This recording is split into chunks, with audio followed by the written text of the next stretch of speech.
Son las 6 de la mañana de este lunes 12 de agosto de 2013. Esta es la hora de la verdad que se transmite por Radio Red de RCN y estas son noticias, temas, asuntos que trataremos en la grata compañía de ustedes durante las próximas horas.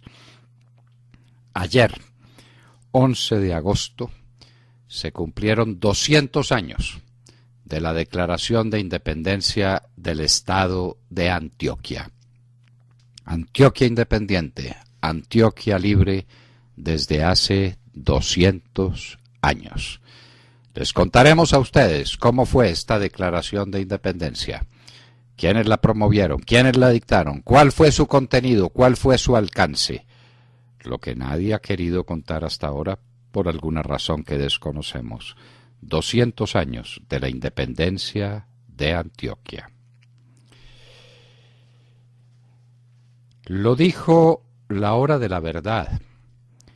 Fue el único medio de prensa que mostró ante los colombianos la cara más oculta y más detestable de Colpensiones, uno de los peores fracasos de este gobierno. El seguro social estaba mal. El manejo de las pensiones no era el más adecuado. Pero Colpensiones acabó con todo.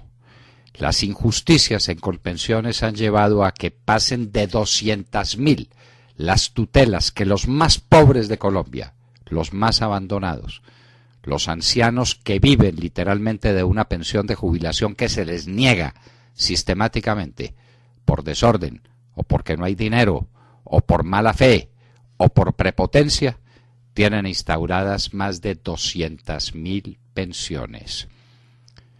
Pedronel Ospina se va de Colpensiones, pero la gran pregunta es, ¿lo acompañan las miles de decisiones que tiene encima por desacato? Y el nuevo director de Colpensiones, el viceministro, que se le enfrenta semejante avispero, ¿cuánto durará antes del próximo desacato? Colpensiones, una de las grandes catástrofes de este gobierno. Y atención, queremos dar una voz de alerta. Tenemos fuentes de información muy confiables, muy serias, que nos dicen que no hubo tal caída de la página de la DIAN. Lo que pasó fue mucho más grave de lo que cualquiera puede imaginar. Un hackeo que habría puesto en manos de bandidos desconocidos, por supuesto, la vida, obra y milagros de todos los colombianos. Todo. A propósito del tema, hemos estudiado a fondo en qué consiste la famosa página Muisca de la DIAN. Y hemos llegado a la conclusión de que es abiertamente violatoria de la Constitución política de este país. Con Muisca se acabó la intimidad, se acabó el derecho a tener vida propia. Todo está en manos del Big Brother. George Orwell, 1984. La novela que se creyó durante decenios que era el resultado de una imaginación febricitante, está entre nosotros. Muisca es exactamente el gran hermano. Nadie tiene privacidad. Todo queda en manos de la DIAN. El Big Brother en este momento es Juan Ricardo Ortega, con todos sus colaboradores y con los amigos de los colaboradores. Se acabó la privacidad en Colombia. Pero si además de eso hackearon la página, entonces ya el cuadro de desventuras está completo. Esperamos que ante un hecho tan grave la DIAN se pronuncie, pero sobre todo que se pronuncie la Procuraduría General de la Nación. No le creemos a la DIAN. ¿Qué pasó con la famosa caída de la página? ¿Fue hackeo? ¿Fue que les administraron la información? La Hora de la Verdad hace el denuncio y La Hora de la Verdad tiene razón, como muchos la tienen, pero tiempo después. Las FARC parecerían proveedoras de tungsteno a los grandes fabricantes del mundo. Las grandes cadenas o las grandes fábricas productoras de los vehículos más afamados terminarían comprando tungsteno proveniente de las FARC. Esto es la última vergüenza. Una de las grandes fuentes de ingreso de las FARC es el mineral del que se saca el tungsteno, muy apreciado en la fabricación de automóviles y en la fabricación de ciertos componentes electrónicos. Apoteosis de Álvaro Uribe Vélez en Sucre y La Mojana sucreña. Por donde pasa Uribe es la apoteosis de la esperanza, de la luz. El pueblo emocionado sale a las calles a recibirlo y, como siempre, el diálogo fraterno, constructivo, serio. La Mojana sucreña, la región más rica del mundo para agricultura, abandonada por el presidente Santos, como todas las regiones del país, como todos los temas que se tratan. Se tratan simplemente para anuncios publicitarios. En la realidad lo que hay es el abandono de la realidad, de la cuestión nacional. Apoteosis de Uribe en La Mojana. Catatumbo. Hoy empiezan las conversaciones sobre unas bases que están muy claras. Petición primera de los supuestos representantes de los campesinos, es decir, del señor César Jerez, es decir, del padre de Ru. La primera, que no haya erradicación de cultivos, sino cuando a los campesinos se les haya resuelto el problema del cultivo sustitutivo. En otras palabras, que le respeten a las FARC los sembrados de coca, que no se atrevan con ellos. Y la segunda, la zona de reserva campesina.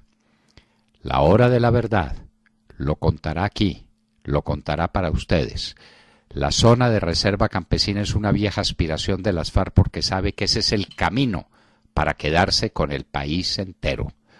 Así lo ha venido haciendo ante un Ministerio de Agricultura que no hace otra cosa que perseguir a los productores del campo, pero que no se le enfrenta a las FARC, sino que les entrega a la nación. Y es lo que están haciendo en Cuba. El doctor de la Calle está muy orondo y muy optimista, porque dice que nunca se llegó tan lejos. Tiene razón, nunca se entregó tanto a las FARC como ahora, mucho más que en el Caguán. En el Caguán se le entregaba una tierra, aquí se le entrega todo a las FARC, como por ejemplo el derecho a la información. Quieren radio, prensa, televisión, bien financiada, todo para ellos. Y desde luego, democratizar la información. Eso significa hacer lo que Correa y hacer lo que Chávez. Quedarse con el derecho a la información. Negar la libertad de expresión, que es negar la libertad de conciencia. El delito de conducir ebrio. Esto se está volviendo un problema de orden nacional de unas dimensiones colosales. No se puede salir a la calle porque los borrachos atropellan a la gente. Y más se demora la policía en capturar los borrachos que una juez en dejarlos en libertad. Esa es la situación. ¿Qué hacer con los borrachos que son unos delincuentes no en potencia, sino en acto cuando están al volante, cuando se encuentran conduciendo un automóvil? La muerte del caballero gaucho, cuando la música popular tiene su turno.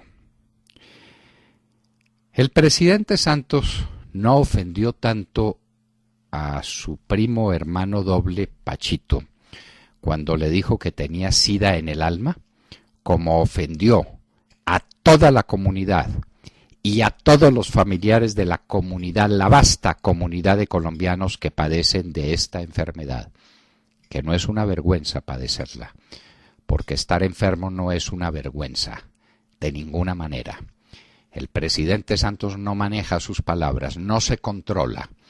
Y no se controla porque está dominado por sus pasiones. Los enfermos de SIDA, presidente Santos, no pueden ser censurados, ni pueden ser condenados, ni pueden ser maltratados. En innumerables ocasiones son víctimas de otros. Y esos otros, a su turno, víctimas de otros. El VIH es un problema de salud pública, no es un problema moral para ofender a nadie, presidente Santos. Cuide sus palabras, respete a quienes tanto están sufriendo. Ojo, se cayó la discrecionalidad de las necesidades propias del servicio. En una sentencia del Consejo de Estado a propósito de una tutela del coronel José Javier Toro Díaz, o ya no sabemos si es tutela o sentencia, aquí esto se volvió todo lo mismo, dijo que será preciso que la policía y las fuerzas militares motiven en cada caso las razones por las cuales dan de baja a un oficial. Así se hacen inmanejables las fuerzas militares y la policía. Además, como se trata de un sistema piramidal, no pueden llegar todos a la cumbre de la pirámide. ¿Qué va a pasar ahora? Esos son los excesos y las violencias que conducen a este tipo de soluciones. Es lo que va a pasar con los 27 del 29. Ya está la primera sentencia en firme. Un atropello del general Padilla de León contra sus súbditos y de sus subalternos, súbditos no tiene el comandante de las fuerzas militares, tiene subalternos, que es otra cosa muy distinta, y del ministro Juan Manuel Santos, que resolvieron Padilla y Santos curarse en salud de falsos positivos, condenando a las tinieblas exteriores a 27 oficiales del Ejército de Colombia. Esos abusos son los que conducen a estas soluciones. Santos y Padilla le deben una explicación al país. Se le carrió la teja definitivamente a Maduro. Ahora nos contó que ya no lo visita Chávez en forma de pajarito para contarle qué es lo que tiene que hacer, sino que en un largo discurso nos contó que se va por las noches a la tumba de Chávez para dormir al lado de ella y para inspirarse. Ahora sí, es de verdad cierto que a Maduro se le corrió la teja. Recuerden que Chávez era parecido, porque Chávez tenía una silla en su despacho que era donde se sentaba el libertador Bolívar también para conversar con él. Con esos locos estamos hechos. En manos de esos locos está un país de la importancia estratégica de Venezuela. El Banco de la República ya lanzó un cálculo para el crecimiento del Producto Interno Bruto en el segundo trimestre, 3.4. Obviamente el banco termina arriba para después ir explicando cómo son las cosas hacia abajo. El primer trimestre fue de 2.8. El segundo estará por ahí. Conclusión, la economía colombiana se vino al piso en picada. El único que no lo ve es el Banco de la República, pero también el doctor Villegas, es decir, el negociador del gobierno en La Habana, que está diciendo que arrancó un proceso de industrialización como nunca antes visto. Este es el gobierno del como nunca antes. Como nunca antes se cayó la industria, se cayó el campo, se cayó la construcción, se cayó la actividad económica, se cayó todo en Colombia. Las zonas de reserva campesina. Hoy hablaremos con María Fernanda Cabal sobre este tema. La coincidencia entre las zonas que ya están en operación y los corredores y los puntos fuertes de las FARC en distintos lugares del país. Y un hecho sin precedentes. El INCODER, es decir, el Estado Ministerio de Agricultura, celebra contratos con las entidades que trabajan para crear zonas de reserva campesina a nombre de las FARC. ¿Quién dice que esas entidades son cercanas a las FARC? Ellos, los de las FARC. En sus computadores está la lista de sus asociaciones amigas, asociaciones con las que el INCODER tiene contratos. Nos están traicionando, amigos. Y a propósito de traiciones, en la hora de la verdad lo contaremos. ¿Recuerdan ustedes la Divina Comedia? El más grande poema que se escribió en la humanidad desde la Ilíada y la Odisea, el mundo no conocía algo similar. La guerra de Troya y las aventuras de Odiseo o Ulises quedaron apenas superadas o igualadas siglos después con la Divina Comedia. ¿Recuerdan ustedes el infierno? ¿Recuerdan los 9 círculos del infierno? ¿Recuerdan cuál es el último de esos círculos infernales? El más terrible, donde están los criminales más detestables que la humanidad pudo imaginarse. El 9º círculo del infierno está dedicado a los traidores. Los traidores son los peores criminales que Dante pudo describir. Termina dispendioso desembarque de buque de Norcorea en Panamá. Mañana martes empieza a trabajar la comisión de la ONU. Sabremos por fin qué contiene el dichoso buque de Norcorea. Se incendia otra refinería en Venezuela, la refinería de Guaraguao, en Puerto La Cruz. Como siempre, el gobierno ya dijo desde el comienzo que eso estaba controlado. Pero las llamas no están de acuerdo con el gobierno. Sigue incendiándose la refinería. Israel libera 26 o 29 palestinos que se encuentran presos, pero al mismo tiempo extiende sus asentamientos en zonas ocupadas. Entonces, el que reza y peca empata. Egipto. El ejército sacará de las calles en las próximas horas a los seguidores de Morsi. ¿A qué precio? Ya se les advirtió. Se tienen que ir. No se les tolerará que sigan siendo dueños de las calles. El ejército está listo para actuar. ¿A qué precio será esta evacuación? Irak. Fin de semana. Con el Ramadán de por medio. 87 muertos. Argentina. Derrotada aparatosa y contundentemente la señora Kirchner en Buenos Aires. Tendremos que conocer el resto de resultados y mañana hablaremos con Nicolás Márquez desde la Argentina para que nos lo cuente. La noticia confirmada es que el Gran Buenos Aires le ha dado una paliza a la señora Cristina Kirchner. El socialismo del siglo XXI. Dado de baja en Idaho, Estados Unidos, James Lee DiMaggio. Quedó a salvo la menor que tenía secuestrada. Y en Hoy en la Historia, por supuesto, dedicaremos nuestro tiempo para hablar de los 200 años de la independencia de Antioquia. Don Juan del Corral, el dictador en el mejor sentido de la expresión. Él mismo reclamaba el término como la persona a quien se le confían todos los poderes para salvar la patria. Así empezó la figura de la dictadura en la antigua Roma. 200 años después, Antioquia rememora su independencia, independencia para siempre, la que lleva con orgullo en su escudo y en su corazón.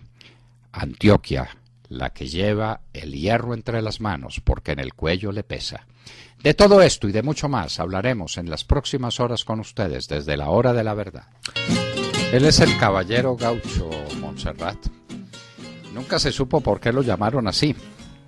Tal vez porque en su música hay un poco de dejo tanguista. ¿Quién sabe? Le pusieron el caballero gaucho. Se le ocurrió, yo le cuento, se le ocurrió a un manager que tuvo, e incluso él intentó volver atrás y decir no quiero ese nombre artístico, pero pegó tan fuerte que se quedó con ese nombre. Fue imposible ya que se despegara. El Caballero Gaucho. No hay cantina en Colombia, no hay barrio popular, no hay fiesta popular que no tenga un disco del Caballero Gaucho al fondo. Lo tienen como pereirano. No, no es nacido en Pereira. Es nacido muy cerca de Pereira, en la Virginia. Usted recuerda el nombre negro de la Virginia. Está en la novela Risaralda de Bernardo Arias Trujillo. Ese nombre era Sopinga. Sopinga. Sopinga. Qué bonito, Para ¿no? los negros que poblaron ese valle del Risaralda, la Virginia no les dice nada. Es Sopinga. Ese puerto sobre el río Cauca que fue su refugio y que fue su esperanza hasta que llegó la colonización blanca. Pues bien, este caballero gaucho nació allá en la Virginia o Sopinga. Su nombre, Luis Ángel Ramírez Aldarriaga. Estaba cumpliendo, o había cumplido, acababa de cumplir 96 años de edad, que vivió de día y de noche. El caballero gaucho, la música popular.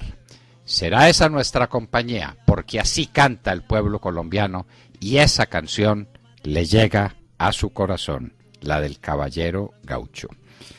Con esa voz, con esas canciones tan especiales, las del caballero gaucho y una buena taza de Baco Café Express. Baco, el mejor café colombiano, café excelso, 100% colombiano de nuestras montañas, de las montañas antioqueñas, que usted puede pedir por internet, sin ir a la tienda, sin hacer cola, sin meterla en el carro del mercado. Simplemente usted marca www.cafeexpress.co.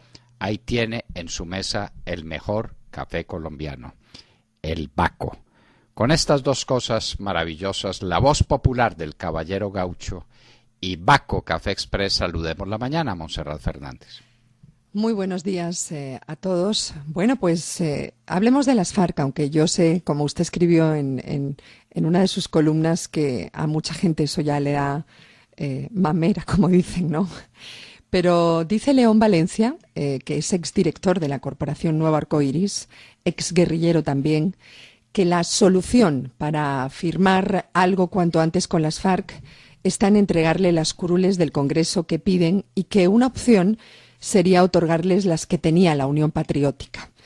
Dice León Valencia que esto agilizaría la ansiada firma de un proceso en el que, curiosamente, pues los colombianos no tienen fe. Y aquí lo hemos dicho hasta el cansancio y lo hemos mantenido a pesar de los insultos y las descalificaciones del gobierno, más concretamente del presidente Juan Manuel Santos. Y esta es una opinión que no es solo nuestra, es una opinión que curiosamente comparten muchísimos colombianos y que se refleja en la más reciente encuesta de Caracol, que como saben es una emisora gobiernista, sin lugar a dudas, y es una encuesta que parece que intentaron tapar, ¿verdad?, porque no tuvo mucho eco. Pero yo sí quiero que hablemos hoy de esta encuesta. En participación electoral de las FARC sin condenas, el 53% de los colombianos no acepta esta opción, dice que no, y el 24% está de acuerdo. Respecto a la participación electoral de los miembros del secretariado, pues el 22% le parece bien, pero el 78% dice que para nada, que no está de acuerdo. A la pregunta de si están de acuerdo con que los líderes de las FARC no paguen ni un día de cárcel, como ellos pretenden, porque lo han dicho en muchas ocasiones, el 87% de los encuestados no está de acuerdo con esa posibilidad y el 13% le parece bien. En cuanto a darles curules en el Congreso, como sugiere León Valencia, a los encuestados no les gusta para nada la idea. El 89%, 89, que no es cualquier porcentaje, dice que no acepta esa posibilidad. Y el 11% sí acepta. Y respecto a las reservas campesinas tan ansiadas por las FARC, pues el 20% está de acuerdo y el 80% no les gusta la idea. Asamblea Constituyente, el 69% no les gusta y el 31% las aceptaría. Teniendo en cuenta esta encuesta, la pregunta es: ¿qué están discutiendo en La Habana? ¿Y por qué se empeña el presidente Juan Manuel Santos en calificar como enemigos de la paz a los que no están de acuerdo con este proceso? Son muchos enemigos de la paz, según él. Y por último, me encanta este porcentaje que sale en la encuesta. ¿Cómo explican ustedes que, a pesar de la campaña de exterminio contra el expresidente Álvaro Uribe y todo lo que huela a uribismo, en las encuestas marque como está marcando? Cuenta con más favorabilidad que cualquiera. Álvaro Uribe, favorabilidad 62%, desfavorable 32%. Recuerden que el presidente Juan Manuel Santos, el 63% no quiere la reelección, según esta encuesta, y el 33% sí la quiere. Esta es la situación expuesta en un medio de comunicación tan poco sospechoso de antigobiernismo como Caracol. Eso sí, no, pues digámoslo claro, amigo del gobierno. Amigo del gobierno y de su mermelada, pues por supuesto de ambas cosas. Hace una encuesta, la anuncia, medio la publica e inmediatamente la esconde. Nadie le hizo eco a la encuesta, pero ahí está. Y entonces ahora sale León Valencia, el guerrillero, y dice que la cosa es muy fácil, que no es sino entregarle el país a los guerrilleros y entonces la paz quedó hecha. No, los colombianos sí no quieren pagar ese precio. Quedar en manos de los guerrilleros. Hágame el favor, ¿esto a dónde conduce? Pues a convertir a Colombia en Cuba, a convertir a Colombia en Venezuela, a destruir los principios de la independencia, de la libertad, de la soberanía, que tienen los colombianos como su más grande y preciado activo. No, los colombianos no le jalan a esa paz del doctor Santos y del doctor de la calle Lombana. No, porque para eso es para lo que nos están preparando. Que tiene todo eso un supuesto, el supuesto obvio, y es que habrá impunidad para las FARC, Montserrat. Porque si no hay impunidad, se van para la cárcel, y si se van para la cárcel, pues no hay curules. No le puedo dar curul a un encarcelado, a un condenado por los jueces. Eso es imposible. Entonces, en resumen, ¿qué es lo que hay? Bueno, pero esto es una democracia, doctor Londoño. Esto es una democracia y ya ha visto los porcentajes. La gente, los ciudadanos no están de acuerdo con que precisamente les den curules. El 89% no acepta. Entonces, ¿es posible que el presidente Juan Manuel Santos haga lo que le dé la gana, hablando claro? Claro, eso obviamente no podrá hacer lo que le da la gana. Y el pueblo colombiano tiene su manera de protestar. Protesta a través de las encuestas y está dispuesto a protestar con silbos, pitos, chiflidos, donde quiera que el presidente Santos aparezca. Y por eso la técnica es no aparecer. Y para eso, para protegerlo de los chiflidos, está el ejército. En buena quedó el ejército de Colombia. Antes era protector de nuestras fronteras, de nuestra soberanía, de nuestra independencia, de nuestra libertad. Y ahora es el protector del presidente Santos para que no lo chiflen. Faltaba más, por favor. Chiflar es una de las formas más inocentes y eficaces que un pueblo tiene para decir: no nos gusta lo que está haciendo. Y ahí sí cabe decir, como dice el presidente Santos, nunca como ahora el pueblo estuvo tan dispuesto a silbar, a chiflar a un presidente.